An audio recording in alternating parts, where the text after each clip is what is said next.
Assalamualaikum warahmatullahi wabarakatuh. Kita ketemu kembali. Saya Catur Prasetyo, Senior Consultant dari Lembaga Manajemen Fakultas Ekonomi dan Bisnis Universitas Indonesia. Kali ini kita akan berbicara tentang stakeholder management.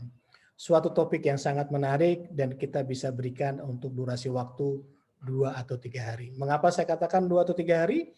Karena berbicara stakeholder management, maka kita berbicara begitu luas faktor-faktor yang berpengaruh terhadap sebuah perusahaan. Stakeholder sangat luas, itu sebabnya kita harus melakukan pemetaan dan lain sebagainya. Berbicara tentang stakeholder management, maka kita akan berbicara 3 hal. Pertama adalah stakeholder analysis. Yang kedua, kita harus melakukan sosiogram komunikasi.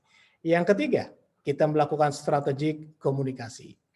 3 hal ini untuk mendapatkan sebuah overlapping of interest antara perusahaan dengan stakeholder.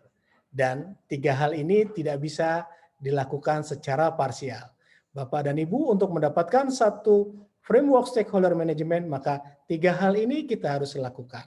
Oke, tahap pertama, stakeholder management, saya lanjut saja, karena ini kita sudah lakukan, tapi intinya dalam stakeholder management adalah bahwa apapun tahapan-tahapan yang Bapak Ibu lakukan, apakah itu stakeholder analysis, apakah itu sosiogram komunikasi, apakah itu style komunikasi, maka information seeking dan information searching itu adalah sesuatu yang penting.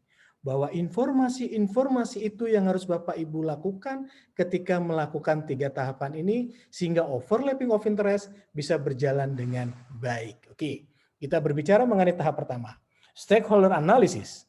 Stakeholder analysis, langsung saja, bahwa stakeholder analysis adalah kita akan mendapatkan siapa menjadi key stakeholder. Kita akan mendapatkan siapa sih yang menjadi stakeholder kunci kita. Karena dengan mendapatkan siapa stakeholder kunci kita, maka kita akan bisa melakukan, kita bisa mempertimbangkan pada saat menyusun sebuah program. Karena terus terang saja, tanpa mengetahui key stakeholder, mengesampingkan pemetaan ini, maka sulit kita menjalankan sebuah program. Gangguan-gangguan, noise-noise yang muncul di dalam sebuah stakeholder, seringkali itu datang tidak terduga-duga. Itu sebabnya stakeholder analysis, tahapan ini harus Bapak lakukan dengan baik dan benar. Ada 6 tahap, dan panjang kalau kita berbicara di situ, tapi percayalah bahwa stakeholder analysis ini harus menghasilkan sebuah key stakeholder. Oke. Tahap selanjutnya, kita harus melakukan yang namanya sosiogram komunikasi. Sosiogram ini adalah untuk meneliti jaringan-jaringan yang ada di dalam sebuah stakeholder. Kalau tadi kita sudah dapatkan siapa yang menjadi stakeholder, siapa yang menjadi key stakeholder, maka kita akan mencari siapa yang key person di dalam stakeholder itu. Kenapa kita katakan bahwa kita harus mendapatkan key person di dalam sosiogram komunikasi? Karena kita harus mendapatkan siapa yang menjadi opinion leader.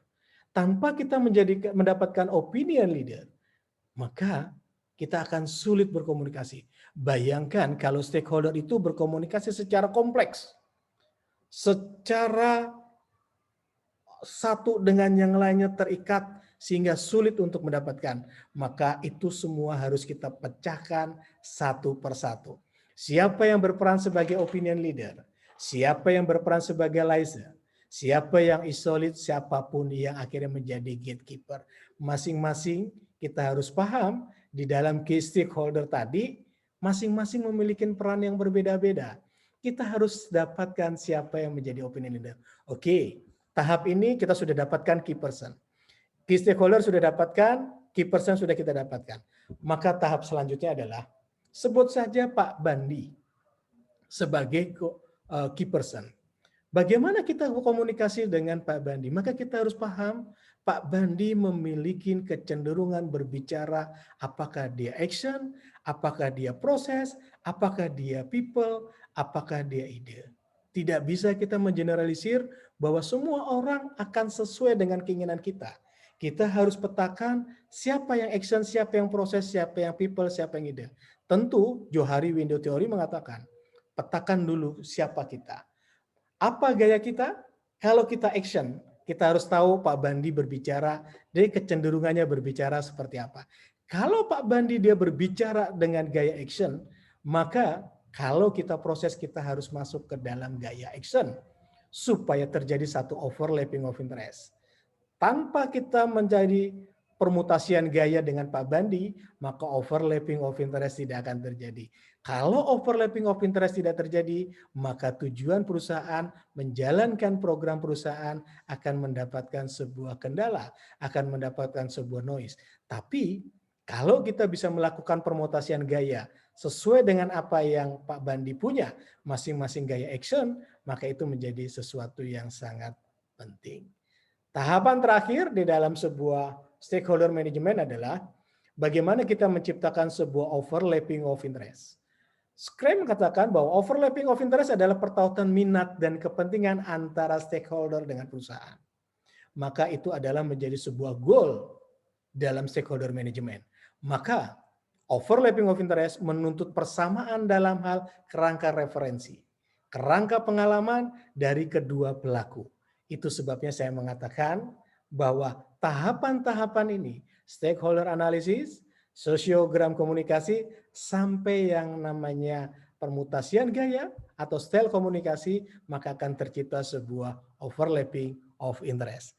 Bapak dan Ibu, itu saja yang kita bisa diskusikan, dan terus terang saja berbicara tentang stakeholder management adalah sesuatu yang sangat penting. Terima kasih dan salam komunikasi. Sampai jumpa dengan topik-topik selanjutnya.